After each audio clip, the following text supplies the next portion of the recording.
Hello and welcome. I'm your host, Mark Roberti, and this is the podcast for entrepreneurs who are looking for the breakthrough for their businesses. Depending on the questions you ask, you can learn a lot during a conversation.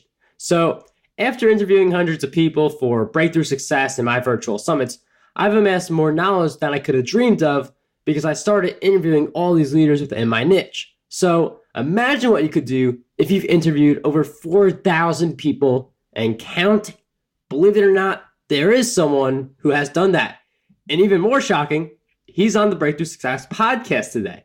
So today's guest is the host of the top-rated Conversations with Passion radio show and a columnist for prominent publications. He has had the privilege of interviewing over 4,000 of the world's top leaders in search of the traits that set them apart. Today's guest shares his insights on various stages, including multiple TEDx appearances. The keynote speaker has presented to over 200,000 attendees and has shared the stage with legends like Deepak Chopra, Stephen MR Covey, television personalities, and more. Today's guest for episode 122 of the Breakthrough Success podcast is none other than Poirier. Corey, it is such a pleasure to have you on the show. Awesome, Mark. I am super stoked to be here and looking forward to hopefully making some magic happen today. I'm really looking forward to make that magic happen too. And I mean, when we first kicked it off with the Productivity Virtual Summit, I was blown away. So I knew I had to have you come back on the podcast. And I mean, interviewing 4,000 people, that's just so many hours. Like, I don't even know if you put all that together, like how many months that actually is, but why did you start interviewing people? What first got you into that? So it's interesting because one of the key questions people either ask or they're wanting to ask and don't ask is, how is it even possible? How are those numbers possible? And it relates to how it started, which is that back when I was, interestingly enough, I know you just turned 20. So back when I was 19, I had a small business publication and I was interviewing people. Essentially, it was how I was paying the bills, and I was interviewing people and sharing their stories. And it was very early on in it. I wasn't skilled in it. I wanted to do it because I thought it'd be great if entrepreneurs could learn from other entrepreneurs. And it seemed to be the best way to do it in the small community where I live. And that's how it started. And then what happened from there is I put that aside, moved away from it for quite some time. And then about 2007, I actually think it was July, I relaunched a similar publication. And what happened is, for that publication, I ended up doing 80 to 100 interviews a month to keep the publication filled with content.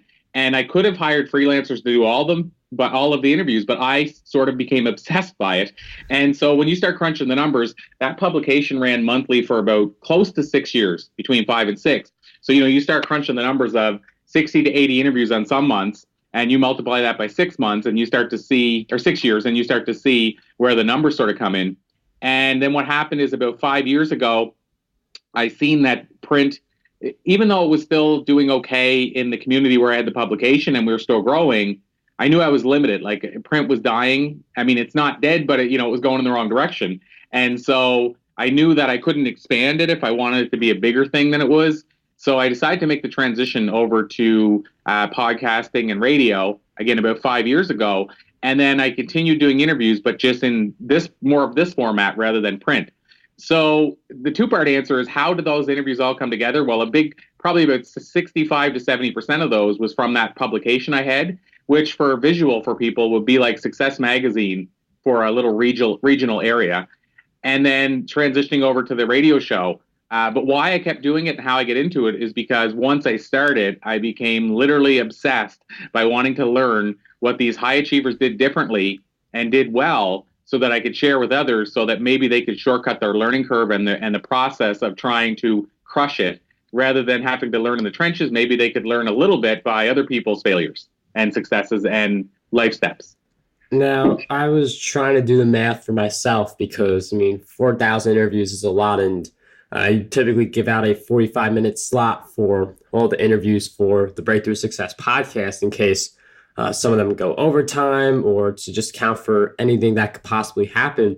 And some of them do end up going over that 45-minute time frame. But just for me to think about like how many minutes that is for 4,000. I mean, like I feel like if you gave me more time to sit and think about it, like I'd be able to give you an actual number. It's like 180 and then like a few more extra zeros. But like, I mean, that's so much time to commit to interviewing that many people. So how were you able to find the time to interview all these people and still be able to do all the activities you're supposed to do to generate income? Yeah, so great question. And by the way, Mark, I just did the math as well for you, and I averaged it because some interviews have gone over an hour. I mean, if I go back, I don't know the number of that, but let's say it was 600 out of 4,000, and we're over 4,000 now. But if we just take 4,000 as a round number, and we say an hour per interview as an average, because very few were under an hour. Because even ones I knew I was going to only use 30 minutes, I said, well, we might as well have the extra time in case. So if we took the average of 4,000 interviews at an average of an hour an interview, that's 240,000 minutes. So I've never done that math before. So thank you for making me realize how many minutes of my life I've spent doing interviews. But yeah, in terms of how did I find the time? So one of the good things, I guess, about the publication is that when I was doing the interviews through it, is that was a key function of the publication. So the only two things really from my end that kept the publication rolling was the content, meaning the interviews, and the sales, so the advertising, because we sold advertisements in the publication. And so basically I just divided my month, and if we want to call it our genius zone, I mean, I don't know if that was my genius zone, but it was the two areas that needed to be done for the publication to survive. And so basically I just spent my each month doing just those two things. I hired a designer to design the publication. I had somebody hired to distribute the papers to where they had to go. And basically pretty much my whole month was just doing interviews and selling ad space. So it was kind of like it wasn't right down the middle, but kind of like a 20 hours a week selling ads, and then 20 hours a week doing the interviews. And so that's kind of how I did it. I mean, I just really focused on only those two things. If I come back to now, how do I do it? It's totally different, because now what I do is I do a lot of batching. So when I say that, not everybody is maybe familiar with that term, but essentially I set aside a certain day or 2 days a week, and that's all interview day. It's mostly one day, and now these days I don't really. It's pretty tough for me to get 2 days in of that. But when I do the batching, it's not abnormal for me to do, let's say, the craziest days would be like 10 interviews a day, and then some days would be like 6 or 7. But I basically batch it all to that one day. But then again, you can start seeing that if you're doing on a busy one, 8 interviews on a Tuesday, let's say, you multiply that by 4 weeks, I'm still being able to get 30 to 35 interviews done on a month, even at that stage, more than one a day. So really it's just now it's about batching, and I only dedicate one day to it. And back then it was because I could actually dedicate over or almost 50% of my time to doing the interviews. So it's just really a matter of how I structured it. I think, it's kind of one of those things that if you say yes to certain things, you're saying no to something else. So what I did was I said no to all the things that at that time wasn't related to interviews or selling the space in the publication, so I could say yes to those two things. And it's interesting how you talk about when you were doing these interviews, it was you were able to publish them in the magazine. And that was your primary method, creating content and making sure you had ad partners. But for most of the people doing interviews now, it's now through something like a podcast. And it's not like people with podcasts, like they never really just have a podcast. Like I feel like podcasting is that platform you figure out after you've used a bunch of other ones. So like I feel like you have like a blog or maybe a YouTube channel or social media and a few other things that go along with the podcast, stuff that you did beforehand. So how would you recommend still having that level of focus when you're able to interview people and still focus on those revenue generating activities without getting so like distracted? Like there's so many different things that we could be doing now that feel like they're moving the needle forward, but it's a matter of picking the right things that move the needle forward the best way. Yeah, absolutely. So, Mark, I'll share with you the little system I have. that allows me to decide what a yes and no is, because this ties right into what you mentioned about how do we decide what to spend our time on, and then basically, get disciplined and spend that time. So what I do, I have this system that I put together a while back, and I recommend everybody at least put some form of this together. And what it was for me is I actually sat down and asked myself, what is my, let's call it purpose statement? What most people would know it as is a mission statement, because that's what a company would call it. But I said, what's my purpose statement? What am I actually here to do? And so I came up with this I'll call it 5-point system or 5-part system. And basically what I came around to, the idea is that what I want to spend my time doing and be the guy who is doing was donating, motivating, inspiring, educating, and entertaining. And so it took me a while to come around to that. But once I sat down and rolled the sleeves up and figured out that was what my purpose was, those 5 things, then here's how I choose what I spend my time on, which then allows me to focus on those things. Is I basically, when something comes across my table, my mind, my desk, or a task that comes up, or something, an opportunity comes up, what I do is I ask, how many of those 5 is it? And if something's only one of those 5, it becomes marked the easiest no without regret ever. If something comes up 4 or 5 times, it becomes a really easy yes. And so what that allows me to do is I can test almost anything, any opportunity against that and say, is this the best use of my time? Is this going to move the needle forward? Because anything that's 4 or 5 of those is moving the needle forward for me. But by doing that, what I found is, let's say 80% of the opportunities that come up, or things that come my way, or things that need doing, upwards of 80% don't move the needle. And before, I would have just put them all on my to-do list and done them. And so for me now, knowing what moves the needle, and to me what that is basically living on purpose. And those are those 5 things for me. And so that could look like, it could be taking an interview on a great show like yours, Mark, here. It could be speaking at a conference. And basically, again, I can ask, with any of those opportunities, is it those 5? How many of those 5 does it hit?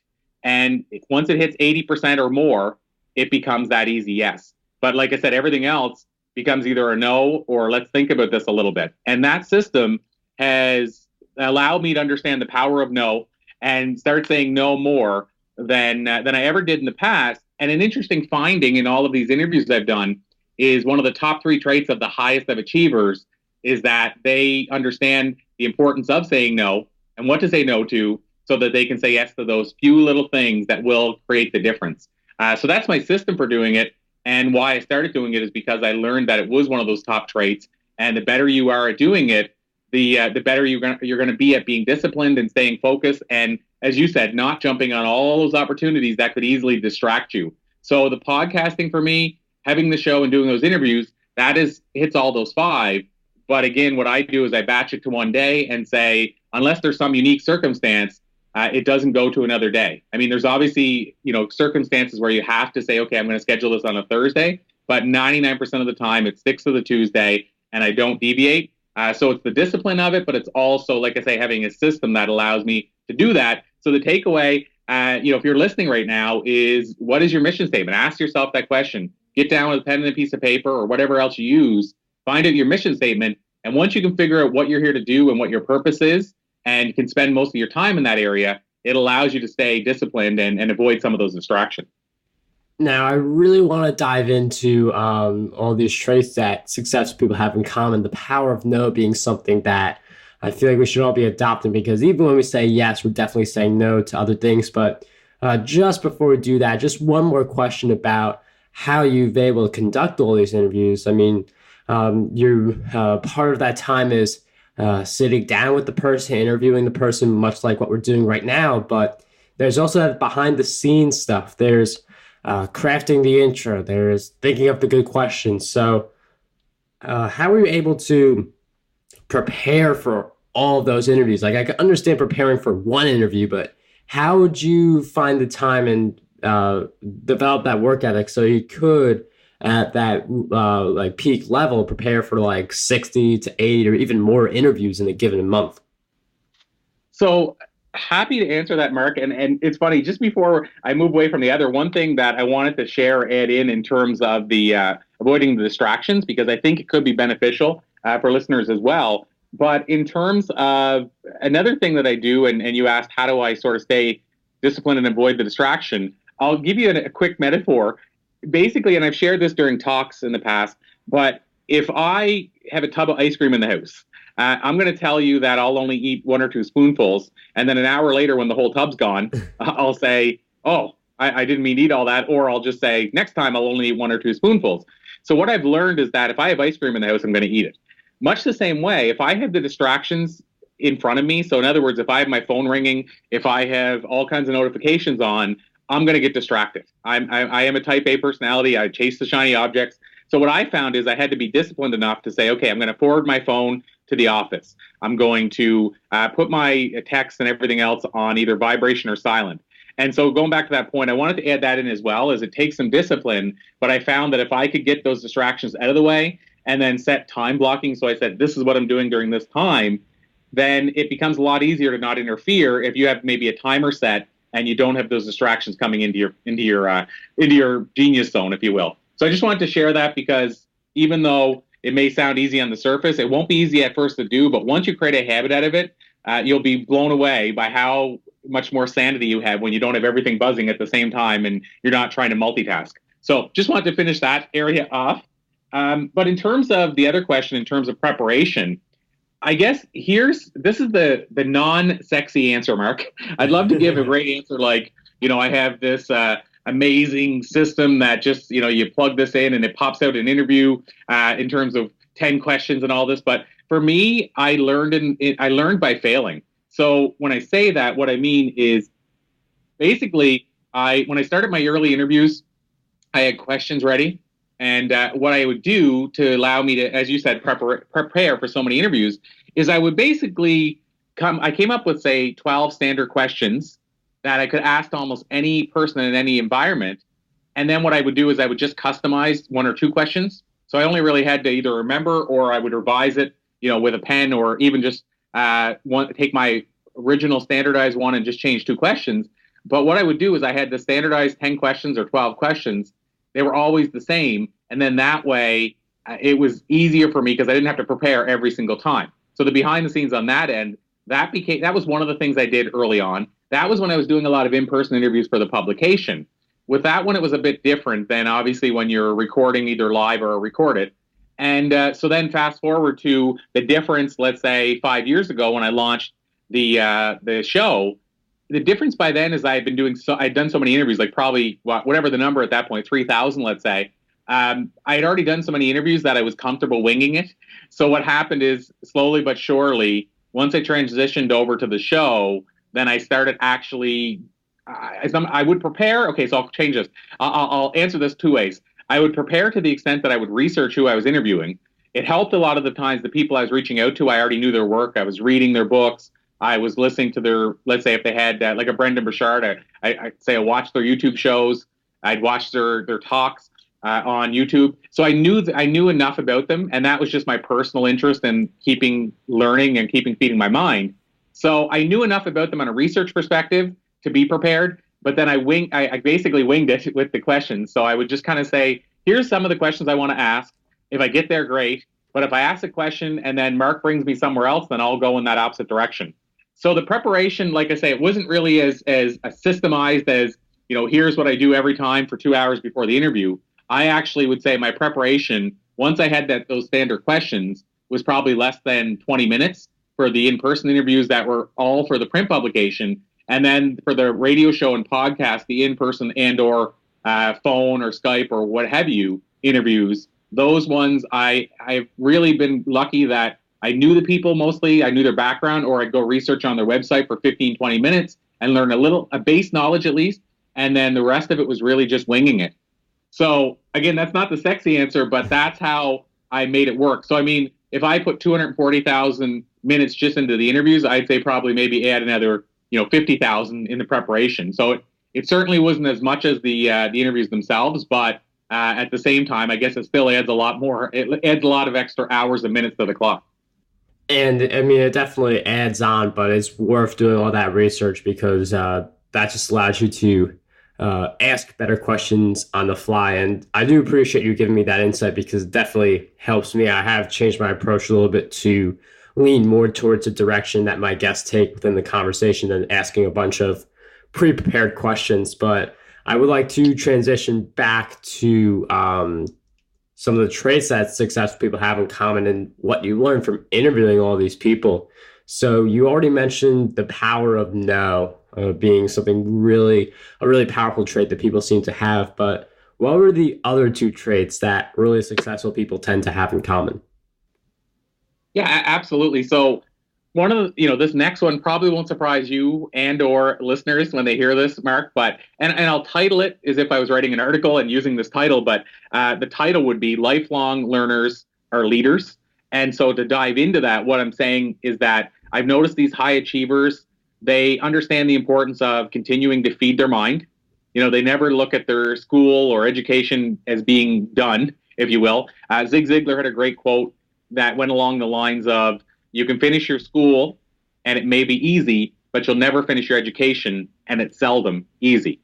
And so what I believe he meant there was that you have to keep feeding your mind basically long after your formal schooling is done. So I've noticed that these thought leaders, they keep finding ways to gain the wisdom they need to gain to move that needle we talked about earlier.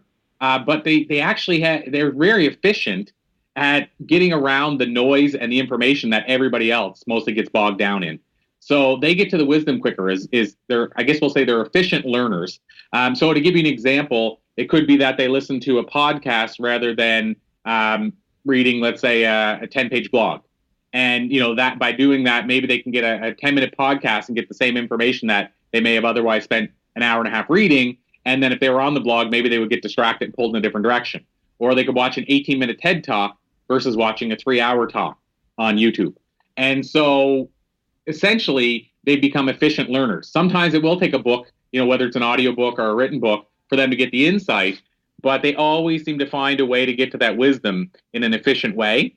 And whereas it's a challenge for most people to actually get past all the information that drags you down and pulls you down and that we have to sift through to get to what is really going to move the needle. So efficiency of learning is one thing they do really well. I mentioned lifelong learners are leaders.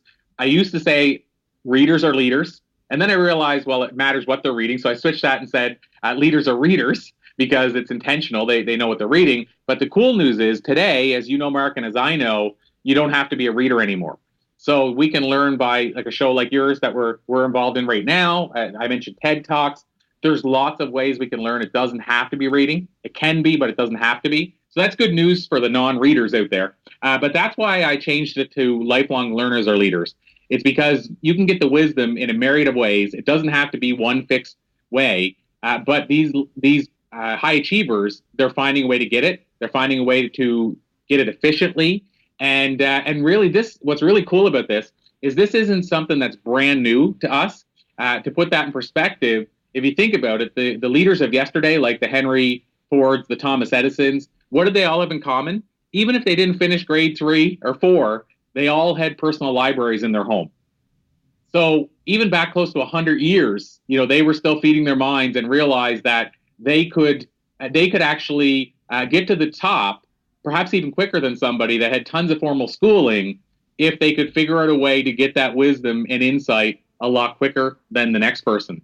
And we actually were in Concord, Massachusetts, my girlfriend and I, and we went to Ralph Waldo Emerson's childhood home, and he was a prolific writer in the 1800s, and his library in his home, I would guess, would be bigger. It looked like it would be bigger than probably most of the public libraries at the time.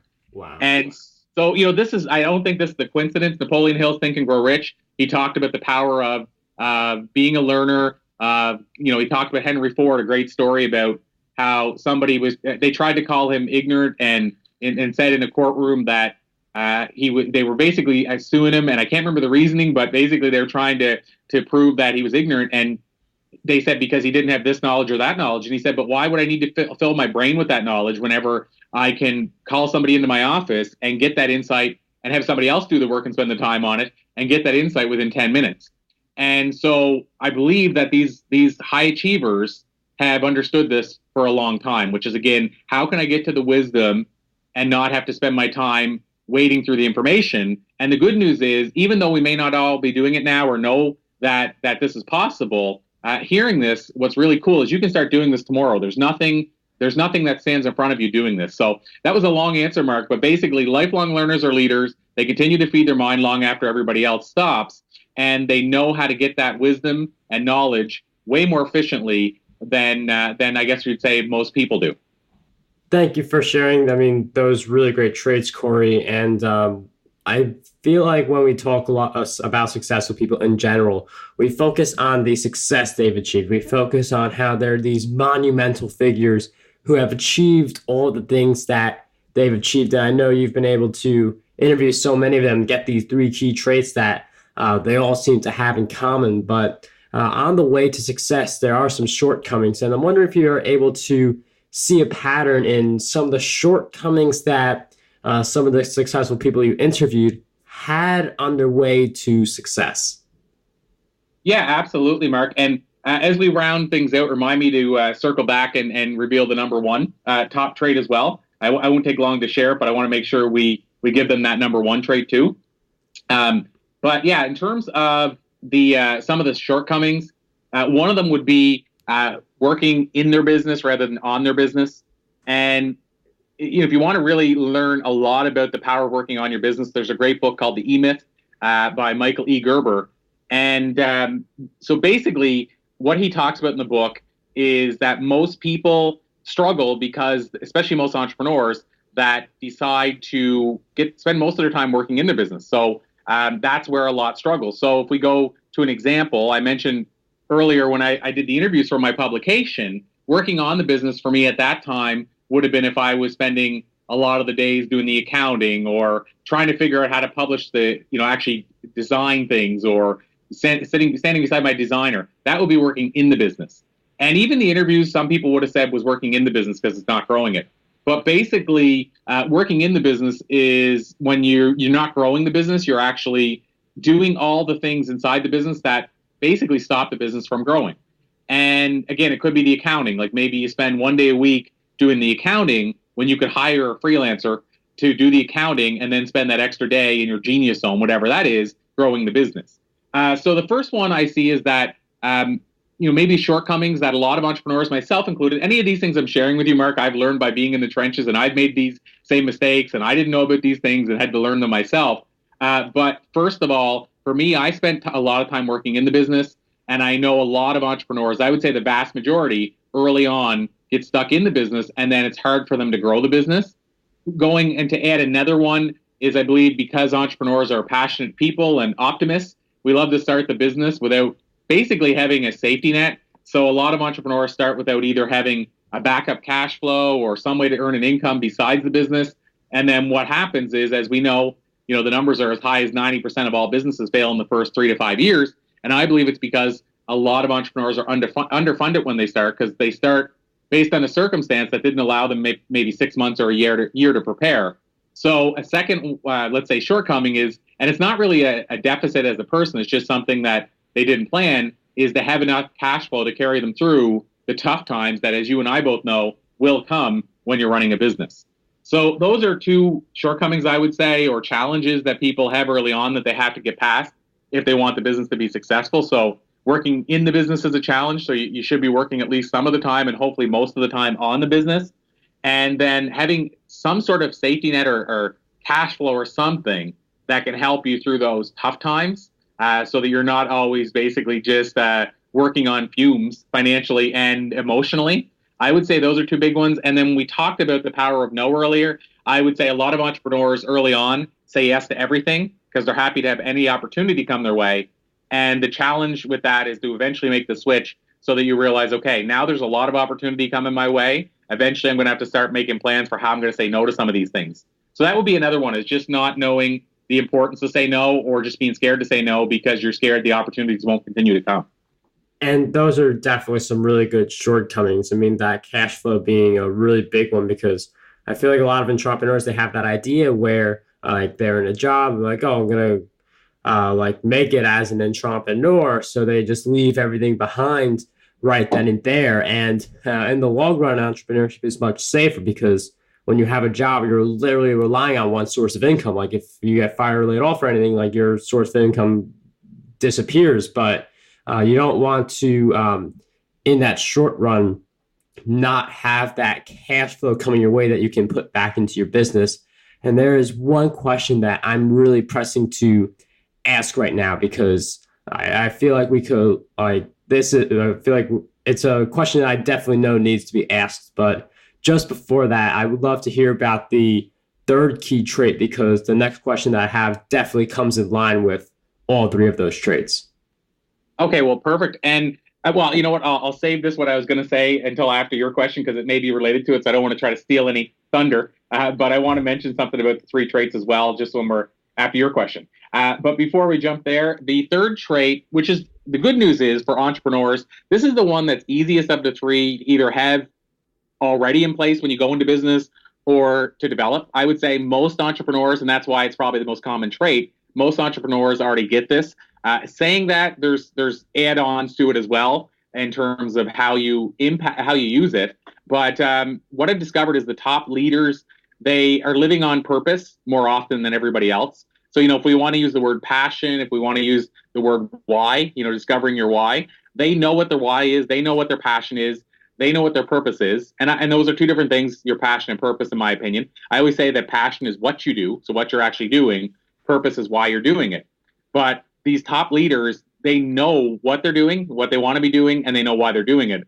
Where we sometimes run into challenges is if you do know your purpose, it's first of all being focused on that purpose and not multiple purposes. A lot of entrepreneurs are multi-passionites, I'll call them. So myself included, it's easy for me to have multiple passions. But if I want to, quote unquote, move the needle like we talked about in the best way possible, I need to stay mostly focused. So first of all, the common trait is that they live on purpose. But the caveat to it is that some entrepreneurs struggle with actually having one purpose and living on that purpose. It doesn't mean you don't actually work on your other passions, but I'm just saying the one that you focus your core time on, your genius zone, should be the main purpose you're trying to serve. And then the secondary part is how do you tap into that so that you're spending more of your time on that purpose. So we talked about this earlier, but hiring for your weaknesses, hiring people to do the things that you might like but you don't love. And so I found that these top entrepreneurs, these top leaders, they actually spend most of the time, sun up to sundown, living their purpose and spending their time in their genius zone. Whereas other people who are passionate can do their passion certain times of the day, but then also spend a lot of their time in the business or doing the things they don't like as much simply because they don't maybe want to pay somebody else to do it. They don't see how it's possible. Whatever the reason is, they maybe struggle to spend as much time as the top leaders in that area. So that would be, I guess it ties back to that power of no, Mark. They're able to say no to all the things that are going to interfere so they can spend 90% of their time on their purpose rather than maybe 50% or 60%. So that's a common trait, is that they live on purpose, but they also, I guess the add on to that is the more they can spend that time living on purpose, it seems like the easier it is for them to achieve at the highest level. Corey, thank you for sharing with us that final purpose, which is having that purpose, the final trait, having that purpose, my bad. But one of the things that, like all successful people do have these three traits, and obviously there's a lot of definitions for the word success, but in some cases, someone becomes really successful, but then loses everything. So how do we maintain our success once we have it? Because you hear about millionaire, spends all money, goes broke, has to rebuild again. So how do we become successful but then stay there? So interesting question, Mark. And I guess there's also multiple answers to this in the sense that it depends what was the reason that they actually lost everything, if you will. So was it a matter of that they were able to acquire it, but they also spend quickly? So obviously there's a different answer if it's that they spend quickly versus if they, let's say they acquire whatever that success is, but then they get complacent and they stop changing and stop adapting. Or maybe what they did worked before but won't work now, and they don't, they haven't made the change. So it depends on the reason, but I'll give you two answers, which I would say would cover off the most common. So if it has to do with the idea that they spend as much as they make, there's a great example of somebody who shares how to sort of sustain this and retain what you've earned, and I don't mean necessarily just financially, but success-wise as well. His name is T. Harv Eker, quite well known in the speaking world. And he talks about how, I think it was twice he became a multimillionaire and then also lost the money as well. And what he said was the challenge, the reason it was happening is because he had his what I think he calls his money blueprint. He had it set on spend. So the challenge was he was still the same person when he had the money and had the success as when he didn't, in the sense that he hadn't really changed and made the change he needed to make to basically sustain it and not overspend and all those kind of things. So I would say, go check out Harv Eker's stuff about resetting your money blueprint. If it's a matter of if it's money and then it's because you're spending as much or more than you're taking in, and it's not to grow the business or expand or what have you, maybe even if it is, maybe you have to look at your money blueprint and see if it's set on, a certain area. So what he maintains, which I don't disagree with, is that if you don't change you, the core of you, or anything about you, and he looks at your bank account today, in 10 years, unless something else changes, outside of winning the lottery or something, he can tell you within $500 what'll be in your bank account in 10 years' time, because your habits haven't changed. So again, that's one area. That's if it's because you're basically spending as much as you're not keeping any more than you're making or bringing in from a revenue point of view. If it has to do with the other, which is, the person that starts a business, has a ton of success quickly, maybe because the market was desperately craving what they're doing, but then all of a sudden now it's flooded with competitors, or if it's because what worked for them when they started doesn't work now. And I would say this is more often the case. It comes down to flexibility and adaptability. So first of all, the having the mindset that will allow you to adapt is huge, and then also being willing to adapt. So that would be kind of my two-part answer. Most people, I think, struggle with, like I say, getting complacent. They're still doing the same things they always did, and now it's not working, or there's new competitors, and they haven't figured out how to pivot and do things differently. Maybe they started with promoting we're the lowest price or we're the only game in town, and all of a sudden when those things aren't applicable anymore, somebody else comes along, can offer a lower price, or a new competitor comes in, it's harder to still sell your brand in the same way if you're going lowest price and somebody new's in town. That's what happened to a ton of the stores that were promoting lowest price, and then Walmart came along, and then nobody could touch their price, and all of a sudden those stores aren't in business anymore. So, Mark, I don't know. That's an answer I think that can you can adapt it to any business really, but really it's flexibility, adaptability, evolution of you and the business, and then the other side is figuring out how to make sure you're not spending more than you're bringing in.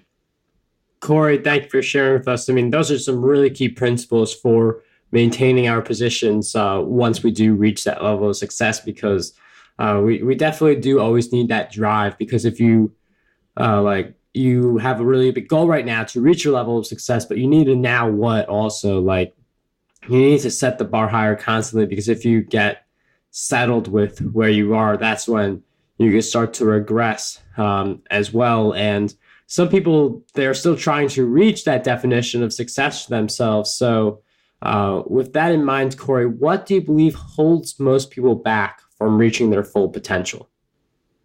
Wow. And again, it's a big answer, Mark, because there's obviously variables. It depends on the person. There's a lot of things that come into play. For instance, mindset would be a massive one. So somebody who's gone into business for themselves, they believe in the business, they're passionate about what they're doing, but they don't have a positive mindset. They're saying, "Oh, I heard there's a recession coming, or this happened in the market, so I can't compete, or now there's a new competitor here. What's the point?" So one would be, I would say, mindset. Another would be time management, whatever term we want to put on that. But basically, the way they manage their time, they run out of time during the day, or they're constantly running in the wrong direction. Or as we talked about earlier, they're getting distracted all the time. So they're not actually really spending even a core amount of time focused. So lack of focus and time management will be another big one, I think, is something that trips a lot of people up. I think another one is what I'll call a scarcity mindset. So scared to talk to other influencers, talk to other people, get mentors, maybe talk to even people in your industry and say, "Hey, wonder what's working for you. Love to connect further and see if there's any way we can, chat with each other and see what works and what doesn't." there's a lot of people that are scared to have that conversation. In fact, I had somebody that I was working on a joint venture program, and I won't go into much detail other than to say I was launching the speaking program, which we've had multiple launches of, but it was one of the early ones. And she's in the book business, so she teaches people how to author books. And I mentioned that in the program, we had one person that was just going to talk simply about how do you write your book and market your book and what have you. And because of that, she said, I can't. And I didn't realize until we had a discussion later on, but that's where she was thinking. She thought the whole program was about that. But the point is that was what she did. And so I had one component that was about authoring a book. And because of that, she said, well, there's a conflict of interest. I could never partner in something like that. And so we had this conversation afterward, but I was blown away that her mindset was that if anybody else does anything to do with writing a book in any capacity, shape, or form, that's a competitor to her, and so she'll never talk to them or work with them. And so scarcity mindset. So, Mark, those are 3 off the top of my head, but I could probably keep us 2 hours with different ones that I've seen. And the challenge is, which ones are the most common ones? Well, those 3 I mentioned will be the ones that I see the most. But again, it really varies because there's so many different personalities out there. And like I said, there's all kinds of things that can trip us up. Even just for some people, it's that they always have the phone glued on, and they're answering calls in front of customers. If they work online, they're always watching the phone, and then when the phone rings, or beeps or anything, they get pulled away for 2 hours until they get back, and they get back for 10 minutes and then distracted again. So really, there's a myriad of them, but that would be 3 that I would be on the lookout for if I were saying, what are some things that are tripping me up or could trip me up?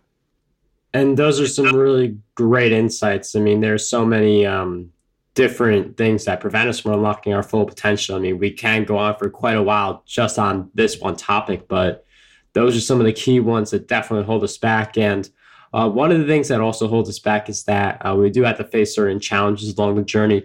Some people notice and they face some really rough challenges, so they don't want to face another in some cases. So with that in mind, Corey, I'm wondering if you could share with us one of the big challenges you faced in your journey and a powerful lesson you learned during that challenge. Yeah, absolutely. So I guess it's funny that the one that I would share relates to one of the areas that I said people should really have in place before they go into business, or at least to some degree have prepared or planned for. And I didn't. And I mentioned that all these things that I'm sharing, I've been down these manholes. I've made these mistakes. So when I speak to stuff, I'm not saying, hey, listen to me, I've always done it right. I think we learn more from our failures than our successes. And so for one of the biggest challenges I had was I had that publication I mentioned at 19. I ran that for roughly a year, and I started with a lack of cash flow. So I had seed money from an entrepreneurial program that I had taken. The seed money was about $2,500, if I remember correctly. Each issue of the publication cost about $2,700 to produce. We had to sell advertising to pay for the publication.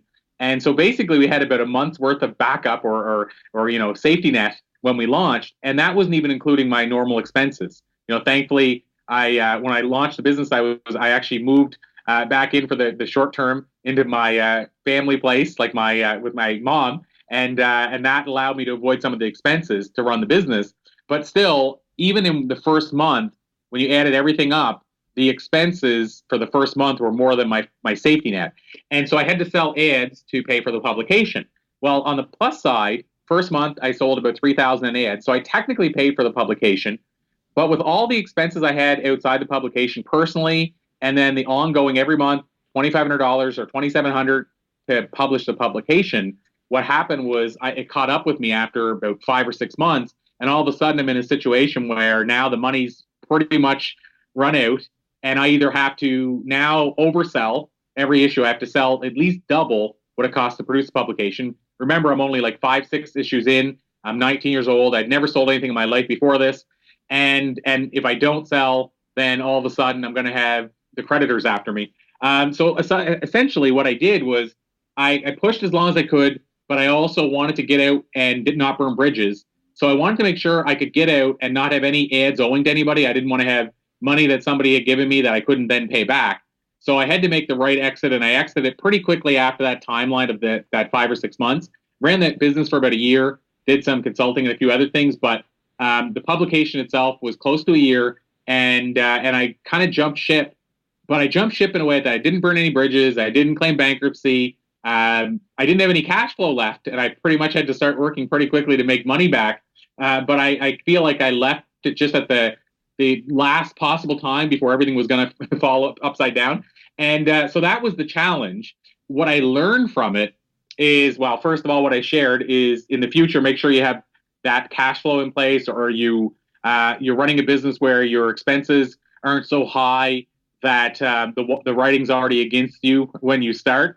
That would be one of the things I learned. What I learned other things too, though. I learned that the end of one thing is not the end of everything. So I learned that it wasn't the end of everything just because I let the business go. At the time, I kind of went into hibernation. I didn't want to talk to anybody about the business. I had been like a local kind of public figure for that short amount of time, and I didn't want to acknowledge that the business didn't succeed at the level I hoped it would. So I learned that, you know what, entrepreneurs have failures, and that it's actually would be abnormal not to have a failure. And I kind of realized the failure was sort of a badge of honor because I learned so much from it, and I grew from it, and I survived. I survived. I didn't die just because the publication, I decided to close the doors. So I learned that again, that it's not the end just because it might seem like it at the time. And then what I learned a few years later, took a position with a Fortune 500 company. And when I asked the guy why he hired me out of 170 some applicants, he told me two reasons. One, I had moved across the country, so he knew that I couldn't really quit the job as easy as somebody who lived in the local area. But the second reason was because I had a small business paper at 19 years old. And he said, anybody that can do that, because I was going into a sales role, he said, anybody that can do that, I feel they have the best chance of surviving this tough sales role. So what I found out, Steve Jobs talked about joining up your dots and realizing these things that happen throughout your life, bad and good, actually are what was necessary to become the person you were later. So I got that Fortune 500 company position, which sort of launched my career in a different direction, mainly because I had this publication that basically failed. So at the end of the day, Mark, the challenge was having the business fail at a young age and having to suck that up and be humble enough to accept that. And what I learned from it was those lessons that I just shared, the cash flow thing and the fact that the journey is necessary. And just because something seems like the end of the world at the time doesn't mean it will be in the bigger picture. I feel like, it's a very, like you have to have a level of like no ego at all to have that level of courage and confidence to look at your failures as the way that you learn new things. Like some people, they just want to think about their successes, but it's the failure part where you really learn about how you can get better, how you can avoid making the same mistakes. So it's very admirable to take a deeper look at that side than just at the whole success part of the equation. And I know that you've learned so much by interviewing all the people. Like self-education is so important, and I got to do that by interviews and also by reading a lot of books. I'm sure you've read a lot of books yourself. So I'm wondering, Corey, if you could share with us 3 great books that you believe would have a positive impact on us. Yeah, absolutely. Happy to do that, Mark. And this is another area where, of course, I could flood people with all kinds of stuff because I'm an avid book reader. So I mentioned earlier, you don't have to be a reader to be a leader, but I am a reader. Didn't read the first book until I was 27 years of age, though. So I really started late in the game. But that's probably why I'm so passionate about reading now. So 3 books is tough for me, but I'm going to give you 3. I have to say the ones that changed my life the most and the ones that changed the game for me the most. So the first one is How to Win Friends and Influence People by Dale Carnegie. And that book was the first book that I read. So that was the 27 years of age book. My mother bought it for $0.25 at a flea market, threw it in my kit bag. I didn't know I'd end up reading it. And long story short, nothing to do on this trip that we were on, this company trip. Pulled out the book, started reading. Hooked on the first page, never finished. The hook never finished. I basically got through the book, read it a second time. So technically it's the second book I ever read. But I read it a second time because I loved it so much. And then the second book, the second true book I read, so right after that Dale Carnegie book, was Think and Grow Rich by Napoleon Hill. And so those 2 books were the biggest game changers. Ironically, maybe not ironically, they were both written roughly around the same time. I believe 1936, I believe they were both released, give or take a year. And so those are 2 big game-changing books for me, maybe because they were early on and because reading had hit me so hard at that time. And it was like, wow, I can now get the knowledge of somebody who's been passed away for years in this snippet, and basically avoid some mistakes that I've been making on my own. And then the third book is a book I often say to me was a classic that just happened to be put out in modern times. And that book is called The Compound Effect by Darren Hardy. And Darren Hardy was is the former publisher of Success Magazine. So if people recognize the name, that's, I think that's where Darren's most known from. But he released The Compound Effect while he was the publisher of Success Magazine. I grabbed that book, and it was one of those immediate game change books. In fact, people ask me all the time how I am able to get so much done in the run of a day. And for years, I used Darren's weekly rhythm register, he calls it, which basically takes your day, separates it down into takes your weeks, I should say, separates it down to each day and what you're going to do each day, and you check it off and reward yourself. So that system is what I use actually to start. Hopefully, at the time, I felt crush more goals in a shorter amount of time, and that was solely from that book, Compound Effect. So those are the three.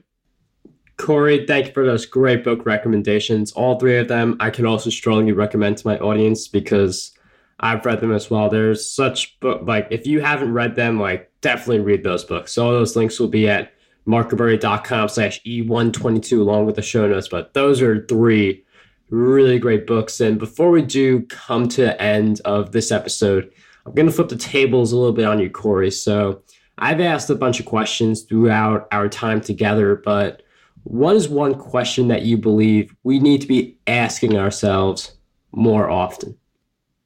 Wow, that's a good one. Question we need to be asking ourselves more often.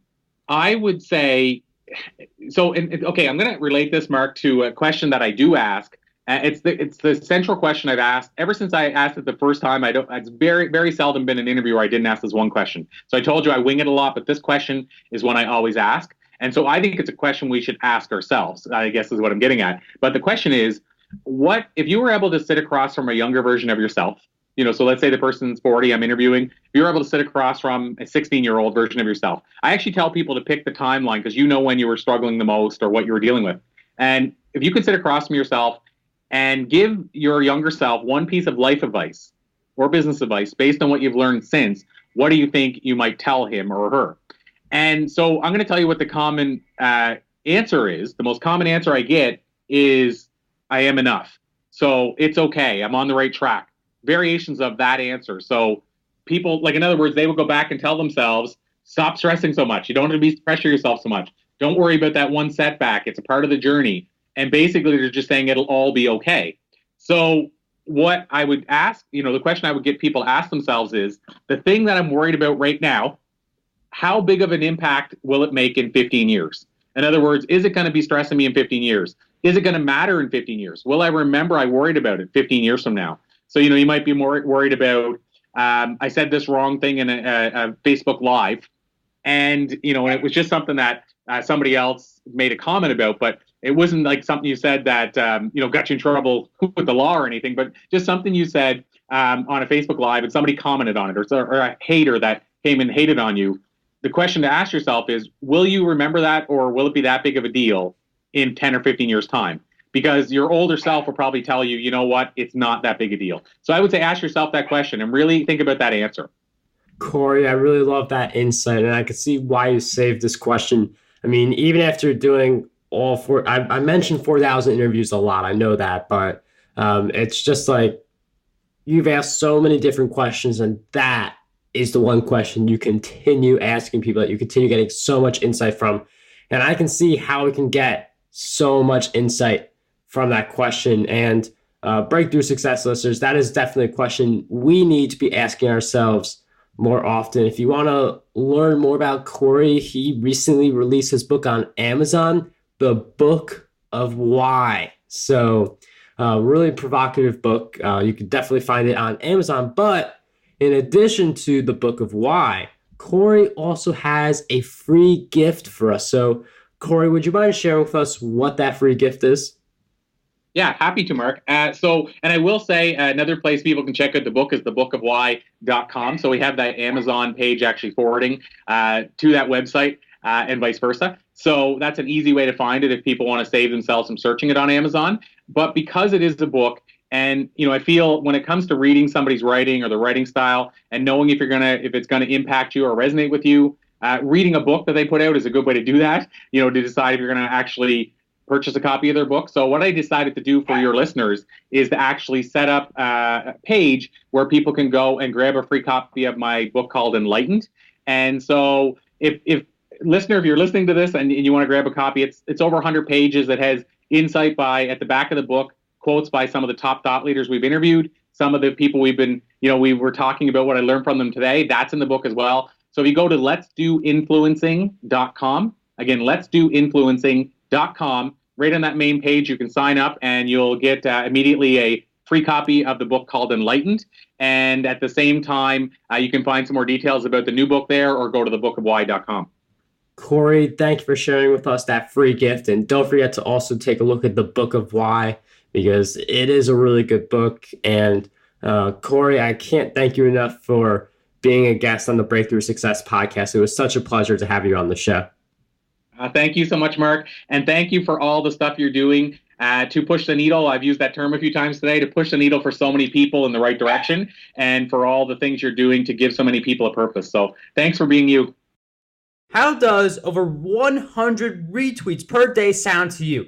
My free ebook, 27 Ways to Get More Retweets on Twitter, has you covered. I use the methods within this ebook to get over 10,000 retweets every single quarter. To learn more and get access to this free resource, visit markberty.com.